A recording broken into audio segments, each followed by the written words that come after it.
they are not supplying it in an ethical way, which is not right.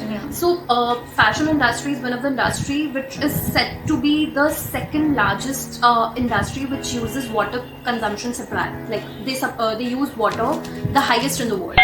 Hi guys, this is Shambhavi and welcome back to my channel. Now today we have a very special guest from the fashion world. Her name is Manpreet Kaur and she is a celebrity stylist, a fashion journalist, an image consultant, and the list goes on. So hello Manpreet, Hi, how are Shambhavi. you? I'm very good. Thank you for asking. How are you? Thank you, even I am fine. And the first thing that I want to know is how is the feeling to be sitting on the other side of the couch? It feels amazing. It feels great. I'm so I am happy that we're doing this. So thank you. Viewers, so much. I want to share this with you all that she has been very busy doing interviews and she's been doing back-to-back interviews. So thank you, Manpreet, for removing some time amidst your busy schedule for this interview. Now, from styling celebrities to fashion journalism, how did that happen? Tell us about it. Okay, so I initially started working into fashion shows, and from there I got my inclination towards styling, and that's how I got into magazines for editorial styling because that was my forte. And then from there I started creating content as well, so that's how I got into fashion journalism as well. So now I do both fashion styling and fashion journalism. And how do you differentiate between both the roles? How do you juggle that? Okay, so Because considering the roles are quite different, even if the industry is same, yes, it is. the part is quite different. Yeah. So how do you do it? So basically fashion styling, it's like you create artistic fashion visuals and then you look after everything in styling, from the photographer to the story to the hair and makeup, and you are the one who's taking care of everything in that. So that is one thing, and the other, fashion journalism, is something where you are talking about fashion events, fashion trends, you're interviewing people. So basically it was like when I would go on sets and I would do styling, and then there were times when the person who had to take the interview wasn't there, and then I did because they were not there, and that's how I was like so excited and so interested, because I used to ask a lot of questions which were like I wanted to know, and what I would think that people would really want to know and they don't really know about it. So then I was like I'm able to manage both of them and I enjoy doing both of them, so then I started doing both of those things together. So what is that one tip you would like to give to the newcomers? Because you have been in this industry for almost 5 years, Yes, almost 5 if I'm years. not wrong. Yes. Yeah. So because fashion changes the environment, everything changes, right? Definitely. With every generation in years. So what is that tip you would like to give to the coming generation? Because we see changes happening every time. Yes, that is. So the tip that I would like to give to the young people who are thinking to come into the industry, that it's just not that. People think that it's fashion and it's styling and it's magazine, so it's going to be very beautiful, very glamorous. So it's just that you have to be very hardworking, not just fashion savvy, but you are supposed to be very creative. Like every second your creativity is checked and you need that. So it's very important for you to be very hardworking and very dedicated. Just these two things, and if you have these two things, you can just do anything you want to do in this field, because there's so much and there are so many segments and there are so many fields. So yes, just be hardworking, know the trends, and just be very much dedicated to your work, because it's like a lot of effort is required. Lots and lots of effort is required in this field. So yes. Correct. So, when we talk about fashion and styling, we often hear the terms like it's in vogue, it's in fashion, it's in the trend. Yes. So, you being from that industry, tell us who gets to decide that. I really want to know that. Who gets to decide that and who sets the trend? How do we figure that out? Okay, so basically there are agencies which design, set the trends, which tell you, they do the forecast for you, like, so they read the designers, the trends that are going, runways, fashion shows, they they are basically so that people know the upcoming trend. And agencies come up with these things, they read, they set graphs for it, and then there are street fashion that they follow. This is one part of it. The major part of it is inspired by the global affairs that are happening, from social to political to environmental. And when these things are happening around, there are creative people who take like a lot of inspiration from it. And that's how like global affairs are very important to know in fashion, because that's where you get your inspiration from, because those things are happening around you. And that's how the things come in trend. And basically, if you see, there's nothing like trend. It's just the inspiration a person has gotten from something, and then mass people are following it. And if it's in Vogue, then it's definitely like, Vogue is a fashion bible, if you say. So it's like, if it's there, you know, okay, there are like a lot of people making that stuff, a lot of people are going to be following that stuff, because you always want that one go-to place where you can see and you get like a lot of information, rather than going to different platforms and different things and grabbing it. So like Vogue is there since like you don't know how many years. So then it's very easy for people to look into one place and then get to know about a lot of things. So that's about it.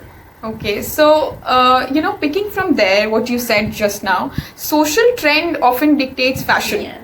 And if I'm not wrong, that's what I understood. So what trend do you think will we see in the fashion industry after this period which we are facing right now, and wherein people are being more aware, asking fashion to be more responsible? What trend do you predict out there? So after this period. Okay, so it's like right now it's a very tough time for everyone, and right now everybody is focusing on their essential things and not the luxury or not the things which they don't need. They're really focusing on the things that they need, and then they can multiple uses they can have from one thing. So the trends are the things that people would want to follow. They would like to grab classics, obviously, because classics, they're always there, they're timeless. So classics are one thing, then they'll pick up things which have value for money, and things which are utilitarian. You can have multiple uses of one thing rather than just using one thing and not able to use it like multiple times.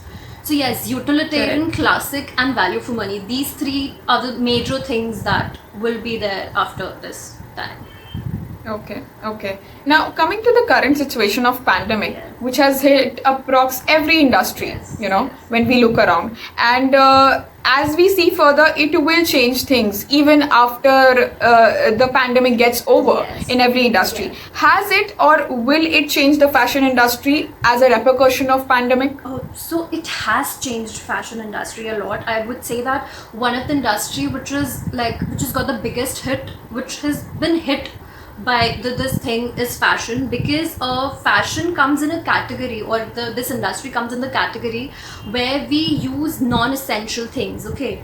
And non-essential things people are avoiding right now, and fashion is something which is not essential in your day-to-day thing, right? You follow it, you do it, but it's not a necessity.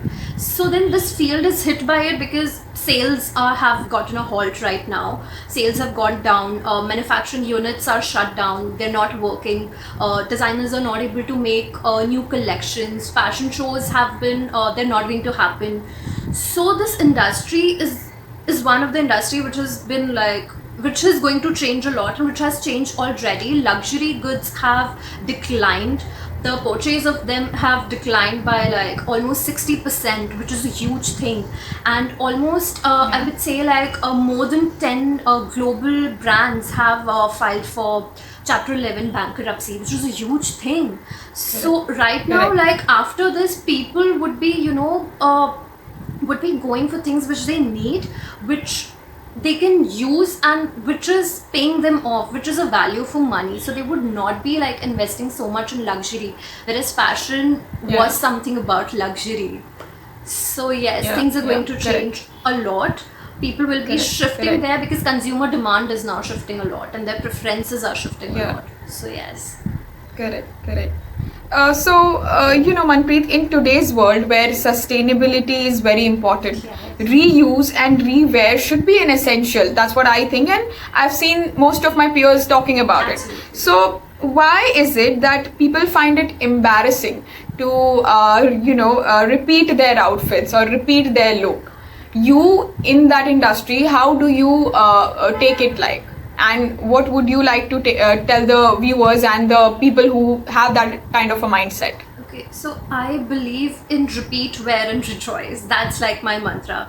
If you love something, then you buy it. And if you buy it, you're owning it. And if you're owning it, there is no shame wearing it again. You've spent money on it, you love it, you have certain value to it. So I don't think so there is anything embarrassing about it. Instead, you should embrace it with love that, okay, you love this piece so much that you're repeating it, you're wearing it again.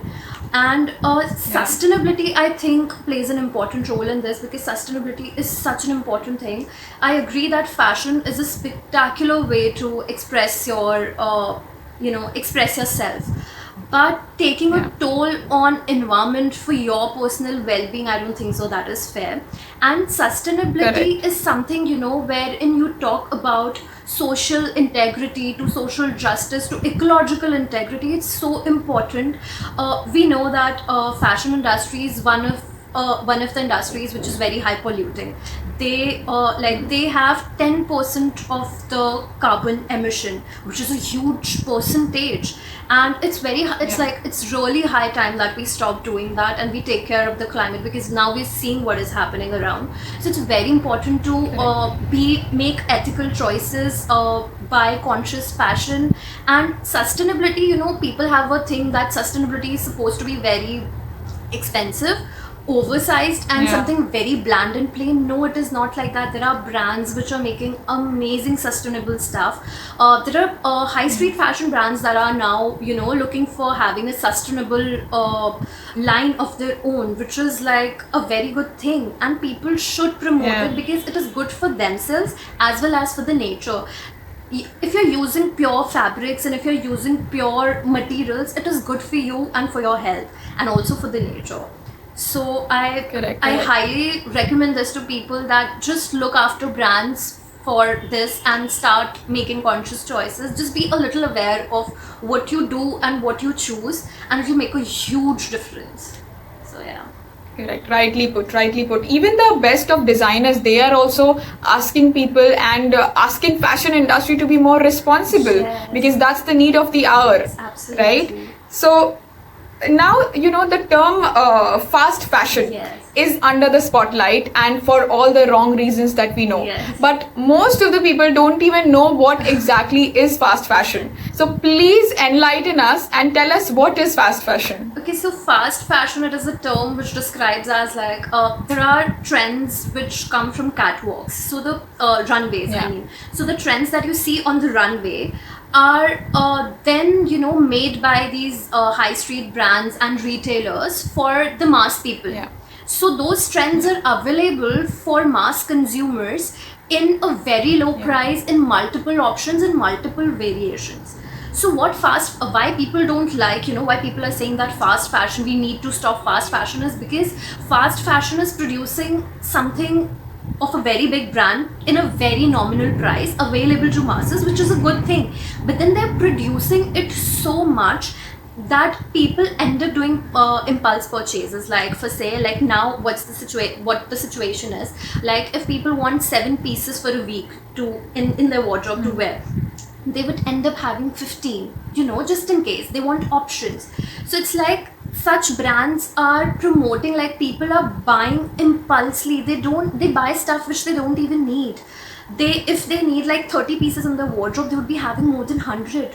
So it's high time that people understand that they should be able to balance that, what they need and what they want. Like you can have clothes, there's nothing wrong about having like a lot of clothes, but then just make conscious choices that you're not doing something so much. Because if people are consuming fast fashion a lot, then they will be, if the demand is more, they'll be supplying it more, and if they're supplying it more, they are not supplying it in an ethical way, which is not right. So fashion industry is one of the industry which is said to be the second largest industry which uses water consumption supply. Like they use water the highest in the world. So I mean, we can save that. We can stop carbon emissions by like not promoting fast fashion, because that is something which is not need of the hour, which is something which can be easily avoided. So let's do that and let's stop fast fashion, because it's just not good for the nature and for ourselves. Correct. So, like, could you give us few basic tips how to curb it Okay. in day-to-day life? Because earlier, what I can recall is people would actually boast about buying these brands. Yes. At least there is a silver lining that now they are feeling conscious about it. But in general, what tip would you give? See, the basic tips I would give is like, if you want to buy something, make sure the brand is promoting sustainability. If they're not promoting sustainability and you're loving the brand so much, buy 1 or 2 pieces instead of buying 5 to 10. Maximum of the time this happens is people go to buy 5 pieces, but then they end up buying 15, they end up buying 10, which is like a huge number. They want a similar pattern shirt in different colors, they want different colors and similar like things. So it's like something that you can avoid. You can just make a conscious choice that you can balance it out, that what do you exactly or actually need, rather than going for whatever is available. You're just going to go and grab it because it is in trend. So this is the basic thing that everyone can do. Just avoid impulse purchases from these brands, because the things that they don't buy, they are just going to dispose it. They'll put it on sale again and again, and then they're going to dispose it. So rather than wasting something like that, just consume something that can be a value to you and to the nature. Yeah. Thank you so much for wearing us on that note. But yes, one more thing I would like to ask you, since you have styled so many celebrities. I mean, I just have to name one and you have apparently styled them. So just tell me, for people in this situation, as you said, fashion and everything is going to change and it changes from time to time. So what will be your 5 styling tips for youth in general? Like 5 styling tips. Okay, so styling tips in general, I would say, like, first of all, wear masks, guys. Just don't stop wearing it. Perfect. It is very important. Perfect. Yeah. It is very important for you and for others very much. And now it is acting as of an aesthetic globally. Like, people are making such beautiful prints out for the masks and everything. So mask is a must. You can have it as many as you want and as many prints as you want, but have a mask. Athleisure wear is going to be the go-to wear for everyone. Like, people are going to be now, I'm sure about it, that it'll be very comfortable for them also, and it's going to be fun also wearing joggers with blazers or biker shorts with button-down shirts. So now it's going to be like, now that people have worked from home so much, they are in their comfort zone, and when they go out, they want to look sharp and edgy, but at the same time they want to look presentable.